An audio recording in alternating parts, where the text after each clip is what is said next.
I've always been a pretty big advocate to having a meatless night once a week, and this is one of my go-to dishes. This is called my baked vegetarian loaf. Now, I'm sure you've all had meatloaf, but this is a meatless loaf, and it's not only delicious, but it's wholesome and it's good for you because there's so many different vegetables, pulses, and seeds in this dish. Now, I've just been preheating a large pan, and I'll add a good glug of olive oil, and then I'll add my onion. That's half an onion. And this is one of those dishes that's fantastic. If you have any leftover roast veggies, you could pop them into this dish to make a second meal for the week. And another great thing about this loaf is if you've got some leftovers, it's fantastic in a sandwich the next day, or as is with a salad on the side. So this can also go in with the remaining onions. With that, I'll add some cloves of garlic. I'll just bruise them and then roughly run the knife through. I think adding 2 big cloves of garlic to this is essential so you can really taste it throughout the dish. So it goes in with the onions, and we'll add a good pinch of salt. So I'm just giving that a quick shake, and it's already starting to soften. Now we can add some other ingredients. This is 1 zucchini that I've grated. If you want to take some of the moisture out of this, so just season it with a little bit of salt and just allow it to sit in a sieve. After that, squeeze out the excess water. By doing that, you won't have a watery loaf.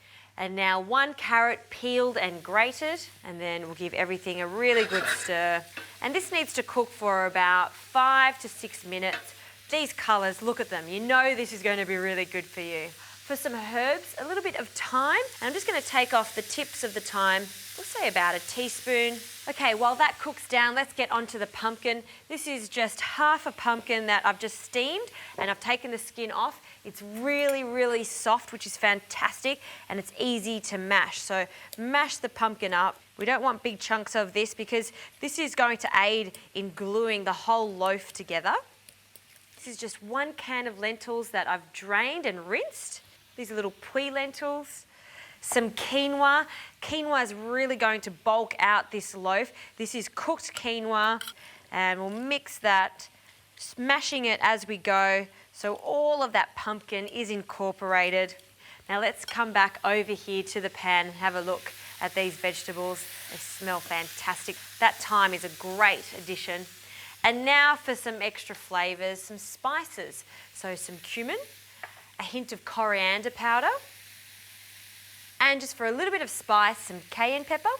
And just allow that to toast in the pan, and you know it's ready when you start to smell all the individual spices in there.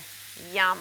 Now there's lots of flavour in here, but I think we can do with a little bit more flavour. So a little hint of tomato paste and some Worcestershire sauce. Now once that's stirred in, big sizzle, we're going to turn the heat off and just allow it to cool slightly before we mix it in with all the other ingredients. We need to add some breadcrumbs. This is also going to bind it.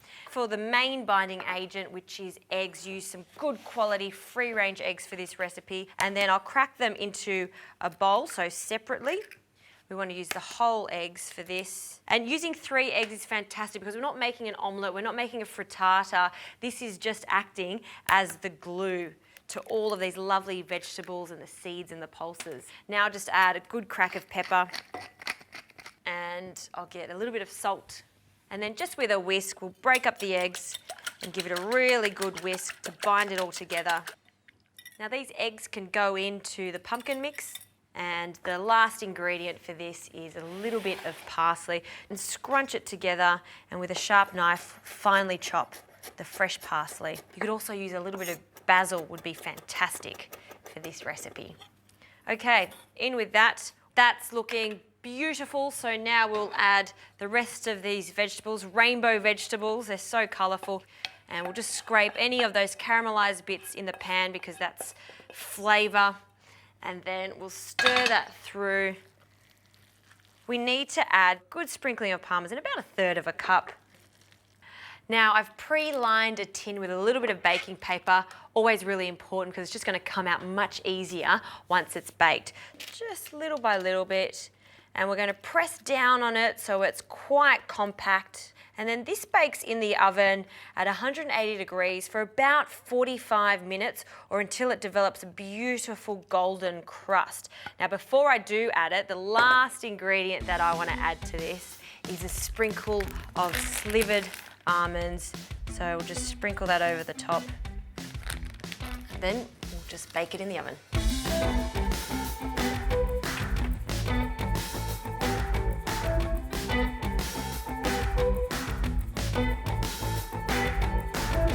Now the loaf has come out of the oven and I've just allowed it to cool for about 20 minutes.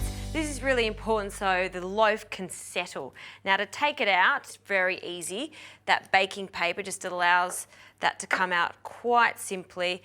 I'll just place it on my board and then I'm just going to simply slice it. So if you like that crusty end, can serve that, but just have a look how fantastic it looks in the center. You can see all the speckles of lentils and quinoa. That pumpkin almost looks like there's layers there. The best thing about this is it's a little bit moist, so it's not too dry. I'm going to serve this with a little simple rocket salad that's been dressed with some extra virgin olive oil and a little bit of salt and lemon. And then I love any loaf to be served with a little dollop of chutney on the top. This is just tomato and capsicum chutney. And there you go. You know, sometimes having a bit of a break from meat is a good thing. It doesn't have to be boring. It's not all about salads. Try this loaf, you will love it. There'll be plenty of leftovers. Pop it in a sandwich for the next day.